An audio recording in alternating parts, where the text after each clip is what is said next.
In an age lost to memory, when the world was young and humanity's heart was yet untamed, there lived a man named Noah. He walked not with kings, nor with warriors, but with God. His soul was a quiet garden in a world overgrown with the thorns of pride and corruption. The air, once filled with the sweet whispers of creation, now carried the discordant cries of greed and forgotten faith. A deep sorrow settled upon the heart of the Creator, a shadow falling over the vibrant tapestry of life. The world had strayed, forgetting the light from which it was born. In every city, in every field, the echoes of virtue grew faint, replaced by the clamor of self-interest. It was a world drowning long before the first raindrop fell, submerged in a flood of its own making.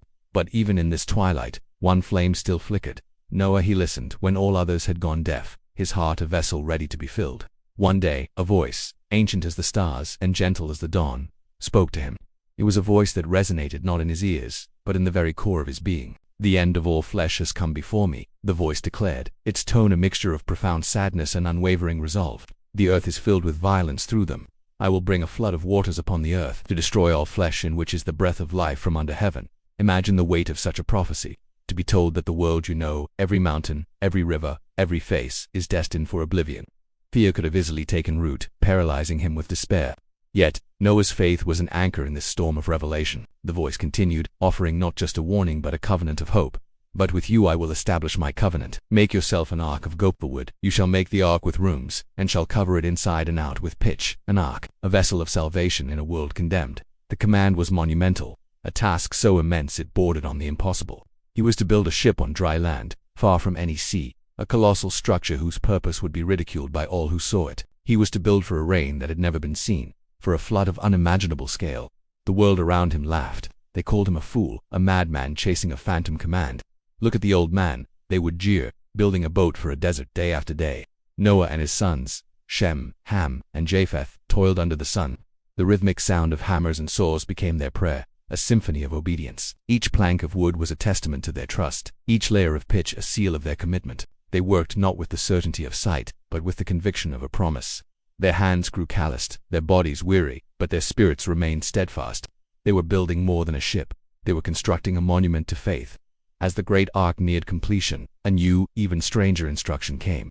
Noah was to gather the animals of the earth. "Of every clean animal you shall take 7 pairs, the male and his mate, and of the animals that are not clean to the male and his mate. And of the birds of the heavens also 7 pairs, male and female, to keep their offspring alive on the face of all the earth." And so began a procession unlike any other, a silent, steady migration from the 4 corners of the world, all converging on the ark.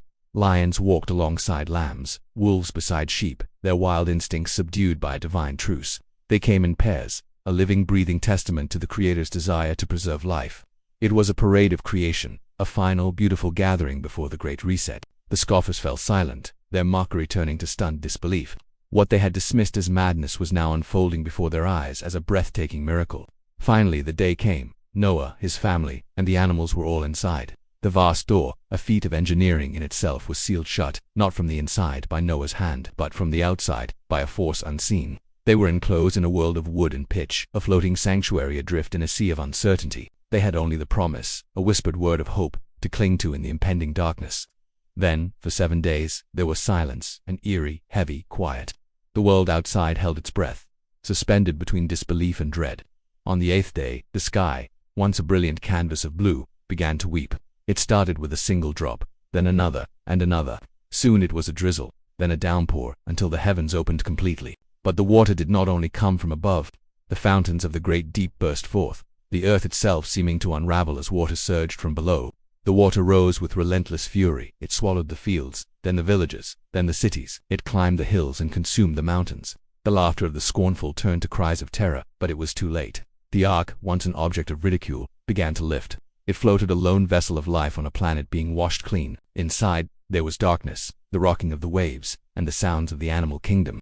Amidst it all, there was Noah and his family, holding on to the flickering flame of faith in the heart of the storm. For 40 days and 40 nights, the rain fell. The world was returned to its primordial stature, formless, watery expanse. All was silent, save for the sound of water lapping against the hull of the ark. The journey was long, a test of patience and endurance. 150 days the waters prevailed upon the earth. Imagine the isolation, the complete dependence on a promise made so long ago. Their entire world was the creaking wood beneath their feet and the faith within their hearts. Then, as gently as it began, the judgment ceased. God remembered Noah, a wind passed over the earth, and the waters began to recede. Slowly, painstakingly, the world began to emerge again. One day, the ark came to rest upon the mountains of Ararat. The long voyage was over, but they were not yet free. Noah waited. He sent out a raven, which flew back and forth until the waters had dried. Then he sent a dove, but it found no place to rest and returned. He waited 7 more days and sent the dove out again. This time it returned in the evening, and in its beak was a freshly plucked olive leaf, a sign, a simple green leaf, yet it was a promise of renewal, a message from a reborn world. It was a symbol of peace, a whisper that the trial was over.